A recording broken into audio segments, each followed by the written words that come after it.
Salut à tous, c'est Simon alias Primitif. Donc on se retrouve ici pour l'analyse d'une nouvelle main de Adrian Mateos lors du main event de la Caravan Poker Party qui a eu lieu aux Bahamas l'année dernière. On est en fin de tournoi, on est au jour 3 niveau 23, il y a moins de 32 joueurs encore en lice. Adrian a un stack confortable, il a 36,4 millions de jetons devant lui, soit l'équivalent de 45 blindes aux blindes 400 000, 800 000. Tout le monde couche jusqu'à Adrian, qui découvre paire de 8 au bouton. Ici, il a une ouverture classique. La range d'ouverture du bouton sera assez large. Il y aura tous les connecteurs suités, les auteurs as, pas mal de figures aussi, et les paires servies.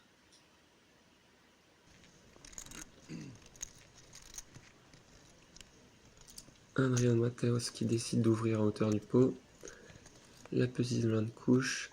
En cas de 3 bêtes de la petite blinde ou de la grosse blinde, je préfère coucher directement ma paire de 8. C'est une main qui n'a pas une bonne jouabilité post-flop et on va pas être assez short pour partir à tapis pré-flop. Surtout que nos deux adversaires nous couvrent. La grosse blinde qui décide de payer.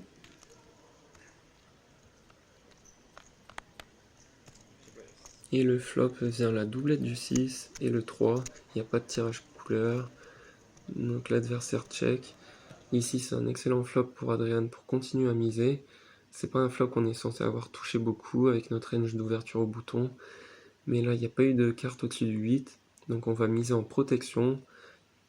Et aussi on va prendre de la value sur toutes les auteurs as, auteurs roi, les mains avec 2 overcards, les tirages backdoor, même si on bloque les tirages quinte backdoor, même les tirages quinte avec 4 et 5, et les paires en dessous de notre paire de 8. Les paires de 9 et plus auraient souvent 3 bêtes pré-flop.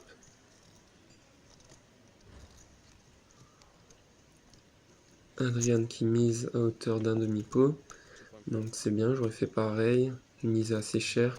Dans ce spot, on n'a pas envie de donner de trop bonnes cotes aux overcards, et les as ont tendance à payer assez cher. On va pas faire attention à la taille du sizing. Et la grosse blinde suit.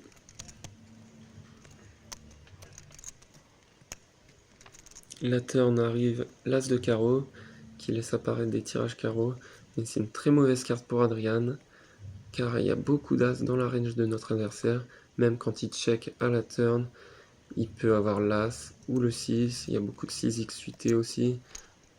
Il checkerait dans l'espoir de laisser bluffer Adrian. Donc là on a un check facile pour Adrian. Si on mise, on prend aucune value. On se fait payer que par des meilleures mains et on fait se coucher aucune main meilleure. Donc ici on va aller voir la river et espérer un check de notre adversaire pour check back et gagner contre des mains de type dame 3 suité, roi 3, roi 3 suité, paire de 2, paire de 4, paire de 5, 4 et 5. Donc contre toutes ces mains on va gagner à l'abattage et on n'a pas besoin de miser. Et si l'adversaire mise, c'est un spot où il n'y a pas beaucoup de bluff, de tirage manqué, donc on n'aura pas d'autre choix que de coucher notre paire de 8. Et si on touche notre 8, bah c'est royal, on pourra relancer si l'adversaire mise, comme il aura beaucoup de 6 et d'as, on pourra relancer assez cher. Et si check, on pourra miser un petit tiers pot pour se faire payer par les hauteurs rois et par les petites paires.